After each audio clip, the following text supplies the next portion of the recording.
مش رحمة. نيش رحمة. كلا لسوا. كلاجلي. كلا. تلا. لسوا. تلا لسوا. لسوا انت وهشت. تعال هيو.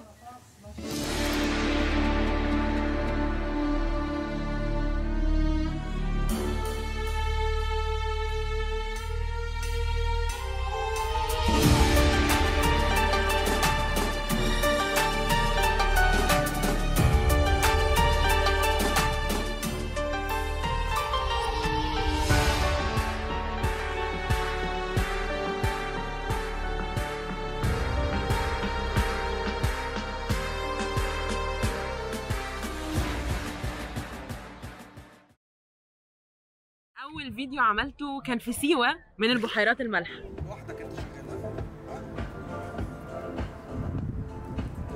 بدأت وقتها بعد انتظار وتردد كبير قوي بكاميرا الموبايل وطلعت فيديو بصراحة ما يتشافش. أهلا. الفيديو ده ملخص لرحلتي في سيوة 4 أيام ب 1500 جنيه للشخص 200 جنيه. قعدنا هناك يومين. رحنا البحيرات المالحة، كانت تجربة. قررت وقتها أبدأ باللي عندي وأطور نفسي واحدة واحدة وأتعلم واحدة واحدة لحد ما وصلت للليفل اللي أنا فيه، اللي برضو أنا مش مقتنعة بيه خالص، ولحد دلوقتي بتعلم وبطور نفسي.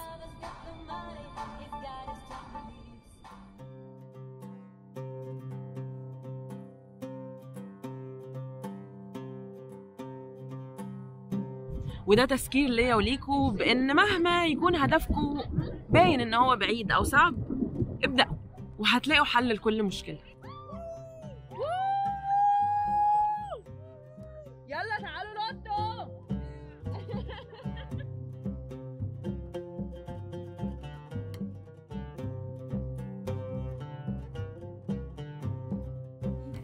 إيناس and هدى رحمة.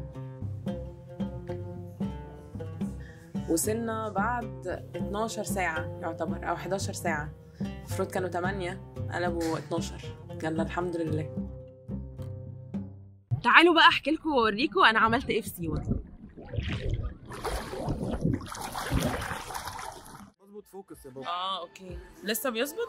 لا ظبط. عايزة تدوري دوري. تمام. دور إيه؟ عايزة هو متدور اوريدي. لا مش شغال. بيركود. أيوه. متجهين دلوقتي على سيوة، واحدة من أحلى الأماكن بالنسبة لي بصراحة، وبقالي كتير قوي ما رحتهاش. والفلوج ده أول فلوج هصوره بالكاميرا البروفيشنال، فأنا هبقى بلعب معاكم يعني وبوريكم أنا صورت إيه.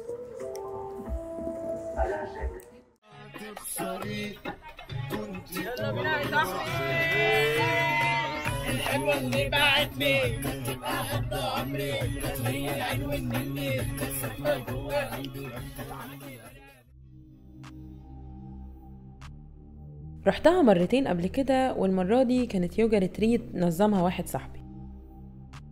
أحسن وقت تروحوا فيه للسياحة هو بين أكتوبر وإبريل، لأن في الصيف درجة الحرارة بتوصل ل40.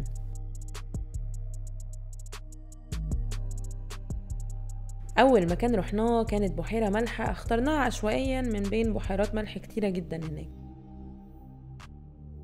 لو حاولتوا تغرقوا نفسكم مش هتعرفوا، لأن نسبة الملح عالية جدا وبتخليكوا تطفوا دايما. يا جماعة والله حلو. المية عاملة ايه؟ خطيرة.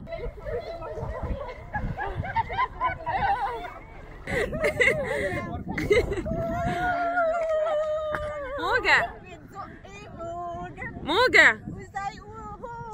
يلا يا أستاذ محمود. ماشي. ورينا النطة الحلوة. خد نفس. شفت الانهيل والاكسهيل؟ ما تنسوش تاخدوا معاكم مية حلوة كتير عشان تغسلوا نفسكم من الملح. بعدها رحنا ننط في أشهر عين كبريتية في سيوة، عين كليوباترا. ميتها عذبة ودرجة حرارتها دافية جدا في الشتاء وباردة في الصيف. العين ليها أسماء كتيرة أشهرهم كليوباترا، ويقال إنها اتسمت بالاسم ده عشان كليوباترا عامت فيها لما زارت الواحة. ولكن الكلام ده ملوش أي إثبات في التاريخ، فانسوا إني قلته. انا حاسس بايه؟ حاسس ميه تقيله قوي بس دافيه قوي. وبتاع هيجي لي كرامبات قريب قوي بقى. حلوه قوي. وايه كمان؟ لو رايحين لوحدكم ممكن تروحوها بعجله او بتروسيكل بتاخدوه من وسط الواحة حوالي 10 دقايق من هناك، وانا جربت الطريقتين دول قبل كده.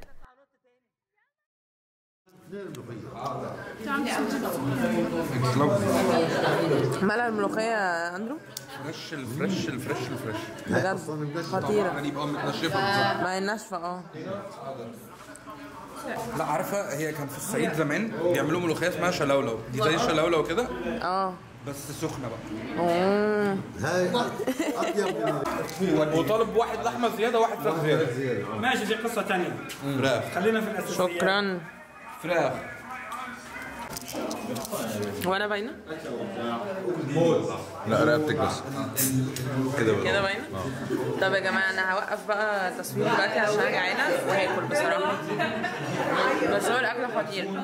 عاملين لنا فراخ مدفونة ورز ملوخية ناشفة عسيوة وسلطة وطحينة وعيش. اسمعش هي هتقفل عليكم قبل ما اللحمه تنزل. لا وفي لحمة كمان اوردر VIP.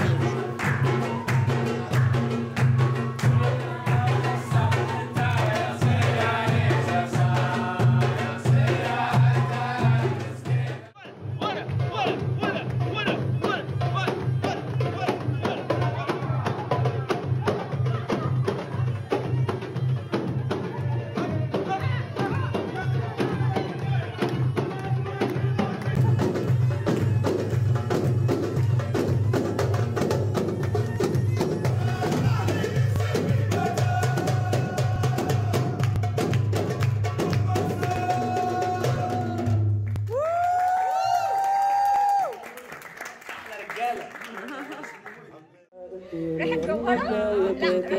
لا راحت البنت اللي عملها.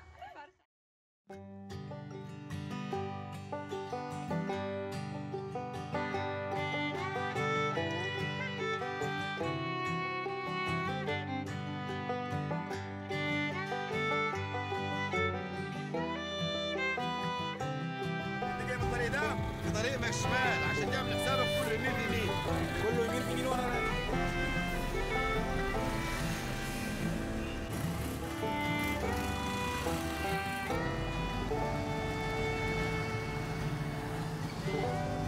دي بقى وسط الواحة اللي بتقدروا تسووا فيها شوبينج.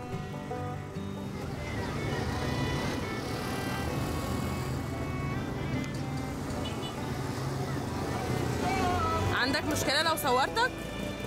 عندك مشكلة لو صورتك؟ تمام اوكي لازم اتأكد برضه. اكتر الحاجات المميزة هناك اكيد التمر وزيت الزيتون والزيتون ومربات كتيرة قوي بنكهات مختلفة عن اي مكان تاني. يا سلام عليكي.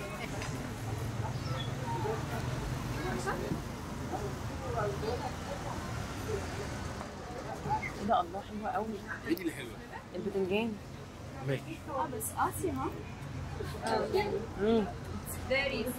ما جربي دي ايه دي بقى؟ جربي زيتون، استني فين الزيتون؟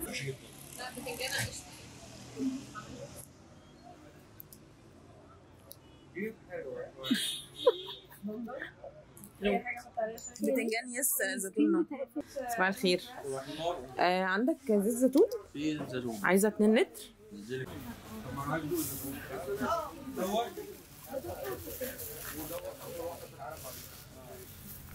ده في الأكل. إنما بقى في غير الأكل أكيد الحاجات المعمولة من الملح، فازات، لمبات وغيره. هتجيبي إيه يا أمين؟ هجيب ده خطير خطير. إيه ده I love it بجد. وشالات وشنط معمولة يدوي بالباترنز السيوية. صورك زيك.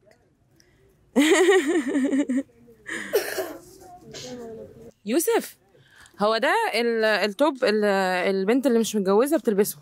لا اللي متجوزة. اللي متجوزة. المتجوزة ومش مخلفة. المتجوزة مش مخلفة. وفين اللي مش متجوزة؟ اللي مش متجوزة ولا مفيش توب معين؟ لا فيهم ليهم توب بس مش هتلاقيها هنا في اتعزمنا على فرح او تعتبر حفلة بعد الفرح، افتر بارتي يعني. رايحين دلوقتي فرح سيوي. هو احنا حد عارف اي معلومات عن فرح سيوي؟ ولا في عريس ولا في عروسه، بس احنا هنروح الفرح. انا هنحتفل مع الناس. ايوه احنا الفرح. ايوه احنا الرقصات. الستات راحوا عند الجزء بتاع الستات والرجاله راحت عند الجزء بتاع الولاد.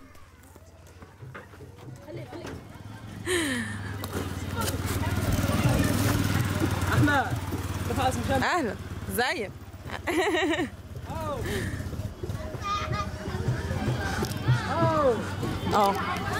انا ما صورش بقى هنا. طبعا ما عرفتش اصور خالص لان العادات هناك ان الست بتغطي كل جسمها حتى عينيها، وكنت في الاول فاكره اني ممكن اسجل صوت من غير صوره مع واحده من الستات، يعني اسالها عن حاجات واعرف اكتر عن عاداتهم وتقاليدهم، بس طلع ما ينفعش لان الست برضو ممنوع تطلع صوتها بره. عرفت منهم ان البنات بتدرس لحد ابتدائي او اعدادي بالكتير، الا قليل قوي بيكملوا للثانوي، وعرفت ان في واحده بس لحد دلوقتي بتكمل او كملت تعليمها الجامعي، والبنات بيخرجوها من التعليم عشان تتجوز وتبدا عيله من سن 16 ل 20 سنه في الغالب. بتعملوا ايه؟ انت اللي رحتي. ايه ده؟ الله ايه ده؟ واو. بعد الفرح وبمشاعر متضاربة جدا رحنا نشوف واحد سيوة كلها من فوق قلعة شالي. القلعة دي كانت سيوة القديمة اللي عاش فيها السيويين زمان، وخرجوا منها بس لما عددهم بدأ يزيد واحتاجوا بيوت تانية. يعني استخدموا الحجارة والطينة اللي هي الكرشيف ترسبات تراب وملح، واستخدموها في البناء مع الطينة. ليه؟ عشان الأمطار هنا قليلة، فالبناء هيعمر معاك مع نسبة المياه القليلة اللي هتنزل عليه هيشد أكتر. ده غير إنها كانت مبنية كحصن وحماية ليهم من أي عدو. بعد غروب الشمس محدش بيقدر يخش القلعة لغاية يتقفل عليك بره. ده عشان الناس ما تقدرش تاخدوا القلعة، اللي يجي عليك من بره تقدر ترمي عليه من فوق. القلعة يعني على ما أظن بيقارب عمرها النص قرن. Et bienvenue à Siwa, l'oasis de rêve en Égypte. Oui, bonjour, Corosso, very good. جماعة متحمسين؟ متحمسين للصحراء؟ ايوه بس هو بيعمل حاجات كده يعني. عيش الارض.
لا هي حلوة كده كده.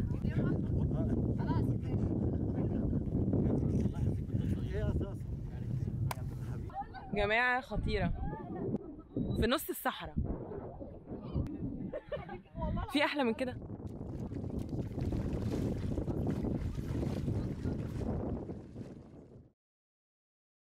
يلا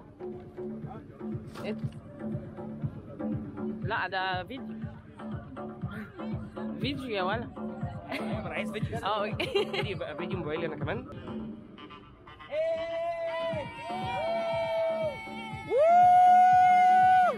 اتبسطتوا في الصحراء؟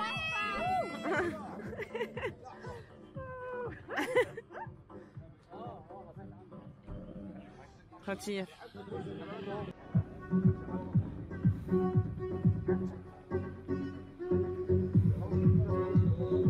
مساء الخير، عاملين ايه؟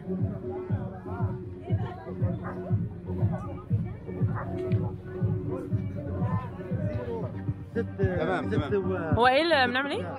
يلا بينا يلا بينا. اه الدوق تقول لي هاكل هنا على طول ان شاء الله يعني. ان شاء الله. لا حبيبي تسلم. لا والله لا انا فكرتك بتحكي الجو يعني برد. بسم الله الرحمن الرحيم. ازاي تفرجوا؟ شوف ازاي الرحمن الرحيم. شوف الفراخ ازاي؟ ايه انصص كله انصص. انصص ده كله. بس لا مش زياده هتشوف دلوقتي.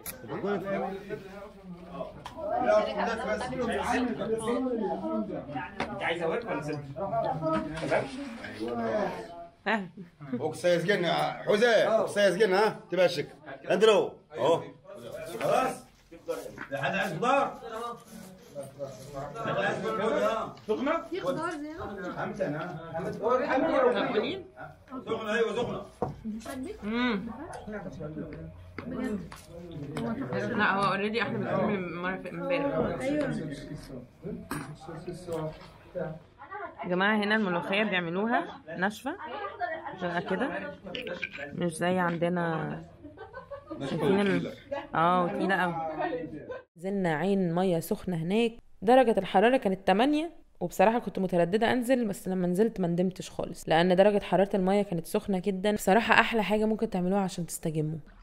وانت اسمك ايه؟ يوسف. انا رحمه. الميه سخنه ليه بقى؟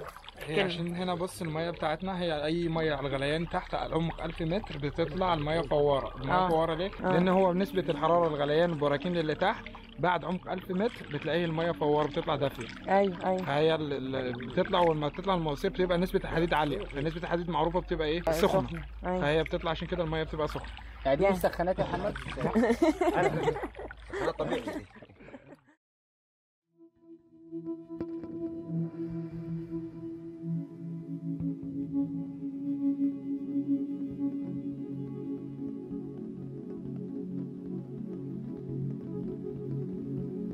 واخر حاجه بقى عملناها كانت المديتيشن سيشن دي في كهف التلج اللي كله طاقه حلوه بصراحه.